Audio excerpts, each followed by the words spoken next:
Hey guys, welcome to Start from Scratch, and today we are going to talk about phrasal verbs answer back, answer to, answer for. So let's start.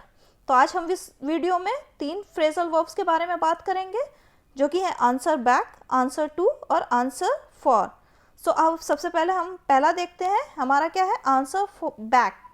Answer back का means होता है किसी को पलट कर जवाब देना, okay, और वापस से जवाब देना. तो जैसे कि हम देखेंगे इसका मीनिंग क्या होता है.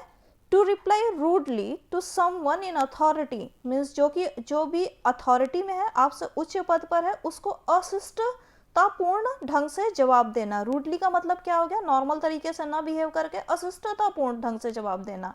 When you are expected to remain silent, वो भी तब जब आपसे ये उम्मीद की जाए कि आप चुप रहें, okay.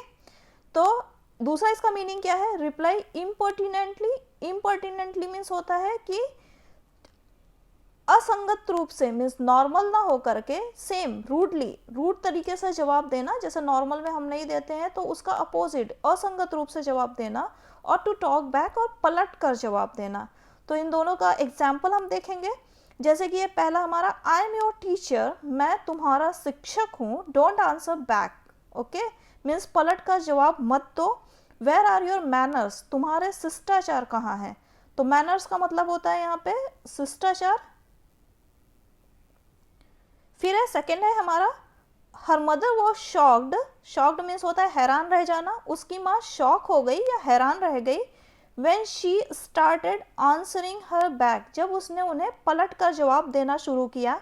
And refusing to help, और मदद करने से इनकार कर दिया. रिफ्यूजिंग मीन्स होता है इनकार या मना कर देना, okay.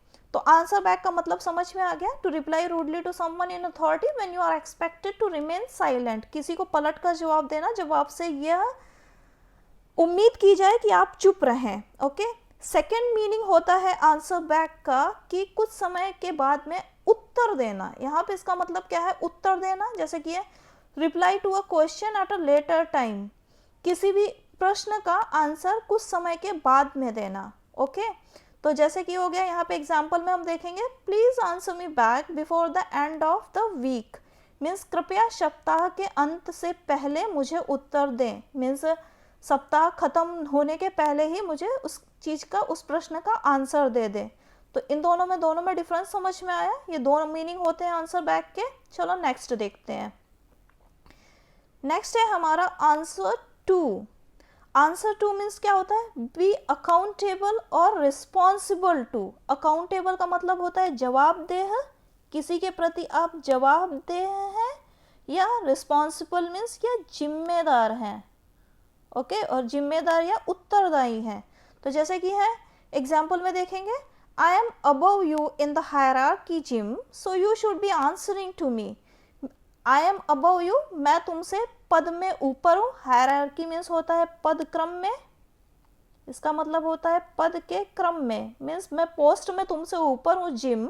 So you should be answering to me, so you should be accountable to me, तो तुम मेरे प्रति जवाबदेह हो. आंसरिंग टू का मतलब यहाँ पे क्या है, अकाउंटेबल मीन्स जवाबदेह हो, okay.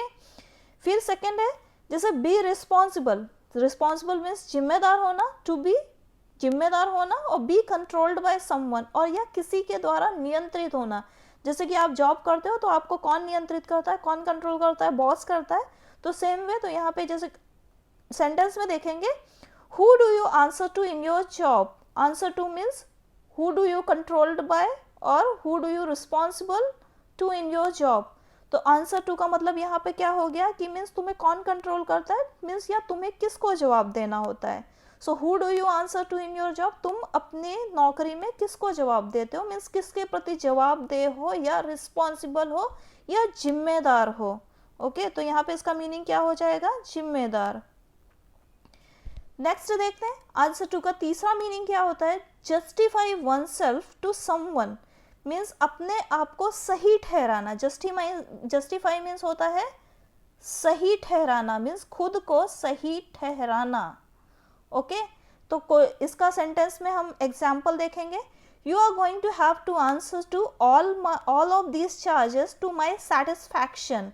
You are going to have to answer to का मतलब मीन्स होता है justify. You are going to have to justify all of these charges to my satisfaction means तुम्हें मेरी संतुष्टि के लिए इन सभी चार्जेस का जवाब देना होगा, या इन सभी शुल्कों का। चार्जेस क्या होता है, चार्ज भी होता है और इसका मतलब क्या होता है, शुल्क। तो इन सभी शुल्कों का जवाब देना होगा मेरी संतुष्टि के लिए, मीन्स आपको मेरी संतुष्टि के लिए इन सभी चार्जेस का जवाब देना होगा जो कि आपने मुझे लगाए हैं, मुझ पर लगाए हैं। ओके, फिर नेक्स्ट कौन सा है, इसका देखो नेक्स्ट मीनिंग क्या है, रिस्पॉन्ड टू अ नेम। जब आपका कोई नाम बुलाता है तो आप रिस्पॉन्ड करते हैं, उत्तर देते हैं। तो respond to a name means कोई नाम सुन करके, to treat as one's own name, उसको इस तरीके से लेना कि ये मेरा नाम है, तो आप आंसर देते हो तो उसका मतलब ये भी होता है। ओके, जैसे कि एग्जाम्पल है, she has answered to Kirti her entire life. तो उसने कीर्ति को अपनी पूरी लाइफ में या पूरी जिंदगी भर जवाब दिया। जैसे कि आपको कोई नाम बुलाता है तो आपको लगता है कि वो आपका खुद का नेम है, तो आप रिस्पॉन्ड करते हो सेम वे। तो मतलब कीर्ति नेम, उसने कीर्ति नेम खुद का समझ करके इस नाम पर एंटायर लाइफ मतलब पूरे जीवन भर रिस्पॉन्ड किया या जवाब दिया। ओके, इसका मीनिंग समझ में आ गया। नेक्स्ट देखते हैं, नेक्स्ट है हमारा आंसर फॉर। ओके, सो इसका मतलब क्या हुआ यहाँ पे, B held responsible for a problem means किसी समस्या के लिए जिम्मेदार ठहराया जाना। रिस्पॉन्सिबल मीन्स हो गया जिम्मेदार, फॉर अ प्रॉब्लम मीन्स किसी समस्या के लिए, बी हेल्ड मीन्स जिम्मेदार ठहराया जाना। ओके, तो जैसे कि अब यहाँ पे, और इसका एक और मीनिंग देखो, ये मोर और लेस सेम ही है ऑलमोस्ट, टू टेक और एक्सेप्ट द रिस्पॉन्सिबिलिटी और ब्लेम फॉर समथिंग मीन्स किसी चीज़ के लिए जिम्मेदारी स्वीकार करना या किसी चीज़ के लिए ब्लेम मीन्स दोष स्वीकार करना। ओके, यहाँ पे आप देखो ये तीनों मीनिंग है, 1 2 3 ऑलमोस्ट सेम ही है। B held responsible for something, और यह किसी चीज़ के लिए जिम्मेदार होना, किसी चीज़ के लिए जिम्मेदार ठहराया जाना। यहाँ पे बी हेल्ड का मतलब क्या हो जाएगा, ठहराया जाना। तो किसी चीज़ के लिए जिम्मेदार ठहराया जाना। ओके, जैसे कि पहला एग्जाम्पल हम देखेंगे, the manager will be answering for his crime for many years. तो मैनेजर कई सालों तक अपने अपराध के लिए जवाब देता रहेगा। Okay, means B held responsible, उसको उसके अपराध के लिए कई सालों तक जिम्मेदार ठहराया जाता रहेगा। तो आंसरिंग फॉर का मतलब यहाँ पर क्या हो गया, the manager will be held responsible for his crime for many years. समझ में आया। फिर सेकंड देखते हैं, the government should be made to answer for their failure to sort out the problem. Government से को जवाब दिलवाना चाहिए या गवर्नमेंट को रिस्पॉन्सिबल ठहराना चाहिए, किस लिए, to their failure to sort out the problem means समस्याओं को जो हल नहीं कर पाया उसकी विफलता के लिए। ओके, तो इसका मीनिंग क्या हुआ यहाँ पे कि समस्याओं को हल करने में उनकी विफलता का जवाब गवर्नमेंट से दिलवाना चाहिए। तो बी हेल्ड रिस्पॉन्सिबल फॉर, और या तो यहाँ पे इसका मीनिंग ये भी हो जाएगा टू एक्सेप्ट द रिस्पॉन्सिबिलिटी की मीन्स गवर्नमेंट अपनी फेलियर, समस्याओं की जो प्रॉब्लम्स थी उसको नहीं हल कर पाई, तो उसके जो विफलता का कारण है उसके लिए जो गवर्नमेंट को रिस्पॉन्सिबिलिटी एक्सेप्ट करनी पड़ेगी। थर्ड देखते हैं, this government has a lot to answer for. Lot to answer for का मतलब यहाँ पे क्या हो गया, this government has a lot means this government is responsible for a lot of bad things. Okay, तो मीन्स इस सरकार के पास जवाब देने के लिए बहुत कुछ है। बहुत कुछ का मतलब यहाँ पे क्या हुआ, बहुत सारी बुरी चीज़ों के लिए यह सरकार जिम्मेदार है। Means held responsible for a lot of bad things. Bad things means होता है बुरी चीज़ें, तो यह सरकार बहुत सारी बुरी चीज़ों के लिए जिम्मेदार है। तो इसका मतलब ये हो गया टू टेक और एक्सेप्ट द रिस्पॉन्सिबिलिटी और ब्लेम फॉर समथिंग। समझ में आया। सेकेंड है यहाँ पे देखो है कि किसी को किसी के का जिम्मेदार ठहराया जाना। जैसे कि यहाँ पे normally parents have to answer for their children's behaviour. Okay, normally means आमतौर पर माता पिता को अपने बच्चों के व्यवहार के लिए जवाब देना होता है। Okay, so normally parents have to be held responsible for their children's behavior. Answer for का मतलब समझ में आएगा, to be held responsible. Normally parents means माता पिता को अपने बच्चों के व्यवहार के लिए जिम्मेदार ठहराया जाता है। ओके, फिर you will have to answer for your behaviour one day. तो सेम है इसको कि तुम्हें एक दिन तुम्हारे जो बिहेवियर है उसके लिए जिम्मेदार ठहराया जाएगा और आपको एक दिन अपने व्यवहार के लिए जवाब देना होगा या जिम्मेदार ठहराया जाएगा। तो टू बी हेल्ड रिस्पॉन्सिबल का मतलब समझ में आया। नेक्स्ट देखते हैं। नेक्स्ट है आंसर फॉर के और भी मीनिंग्स होते हैं, जैसे कि speak on behalf of someone और फ्रॉम नोइंग दम, किसी की तरफ से बोलना। ओके, इसका मतलब क्या है, किसी की ओर से बोलना। किसकी तरफ से बोलना, जिसको कि तुम जानते हो तो उसकी तरफ से बोलना। जैसे कि I can answer for my partner because I know her position on this issue. मैं अपनी पार्टनर की तरफ से बोल सकता हूँ, means I can speak on behalf of my partner. Answer for का मतलब क्या हो गया, can speak on behalf of my partner, क्योंकि मुझे because I know her position on this issue, क्योंकि मुझे इस मुद्दे पर उसकी स्थिति मालूम है। दिस इशू मीन्स इस मुद्दे पर, इशू मीन्स क्या हो गया, मुद्दा। तो मुझे इस स्थिति पर उसकी पोजीशन मालूम है या उसकी स्थिति मालूम है उस मुद्दे पर। ओके, सेकेंड इसका क्या होता है, गारंटी, किसी की गारंटी लेना। जैसे कि है I will answer for his debt if he can not pay on the day, means I will guarantee his debt if he can not pay on the day. मैं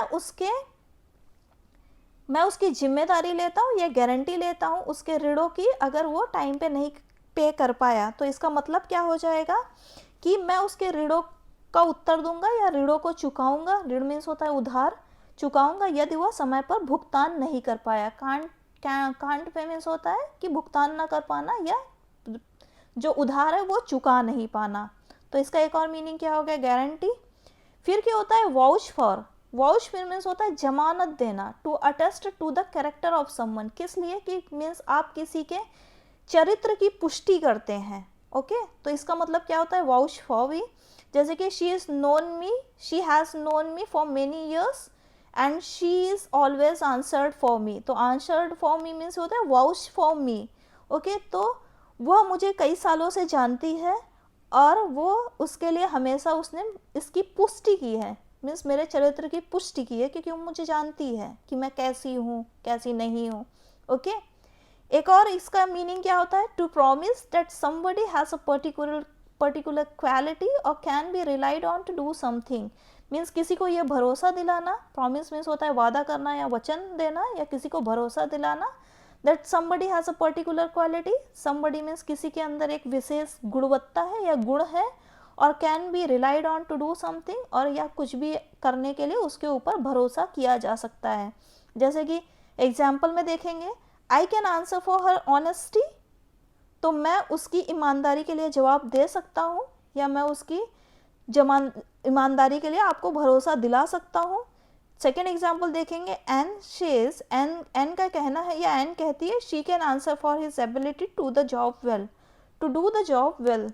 तो एन का कहना है कि उसके अंदर ये एबिलिटी है किसी भी काम को अच्छी तरीके से करने की। तो ये क्या है, एन का कहना है कि मतलब वह अपने काम को अच्छी तरीके से कर सकने की क्षमता के लिए या एबिलिटी के लिए जवाब दे सकती है, मीन्स भरोसा दिला सकती है। ओके, एक और इसका मीनिंग क्या होता है, answer for somebody usually in negative sentence, means किसी के लिए जवाब देना। बेसिकली किस लिए, मीन्स देखा जाए ज़्यादातर तो वो नकारात्मक वाक्यों के लिए यूज़ होता है। जैसे कि हो गया नेगेटिव सेंटेंस के लिए, to say that somebody else will do something और हैव अ पर्टिकुलर ओपिनियन। आपका ये कहना कि कोई और ये कुछ काम करेगा या उसकी इस विषय में कुछ अलग राय है। जैसे कि हो गया यहाँ पे एग्जाम्पल में speak on behalf of someone, ये तो हमने पढ़ा था, बट ये यहाँ पे कैसे है कि नेगेटिव सेंटेंस के लिए। ओके, जैसे I agree to your proposal, proposal means होता है प्रस्ताव या ऑफर। तो I agree to your proposal, मैं तुम्हारे प्रस्ताव से सहमत हूँ, एग्री मीन्स सहमत। But I can not answer for my associate, associate means हो गया साथी या एसोसिएट। तो लेकिन मैं अपने एसोसिएट के लिए आंसर नहीं दे सकता हूँ, मीन्स अपने एसोसिएट की तरफ से नहीं बोल सकता हूँ। Speak on behalf of someone, तो ये क्या है, नेगेटिव सेंटेंस के लिए कि मैं अपने एसोसिएट की तरफ से नहीं बोल सकता हूँ, मे भी उसकी कुछ अलग राय हो या कुछ उसकी अलग ओपिनियन हो। ओके, सेकेंड एग्जाम्पल है आई एग्री, मैं सहमत हूँ, but I can not answer for my colleagues. मैं सहमत हूँ लेकिन मैं अपने कलीग की तरफ से आंसर नहीं दे सकता, क्योंकि मुझे क्या पता कि उनका कुछ और कहना हो, means to say that somebody else will do something और हैव अ पर्टिकुलर ओपिनियन, कि उनकी कुछ अलग विशेष राय हो। तो मैं सहमत हूँ बट मैं अपने कलीग या अपने एसोसिएट की तरफ से नहीं बोल सकता हूँ या उनके लिए नहीं बोल सकता हूँ। ओके, उनकी कुछ अलग राय हो सकती है। तो आज के वीडियो में इतना ही। Thanks for watching. If you find the video useful, please like, subscribe and share, and have a great day.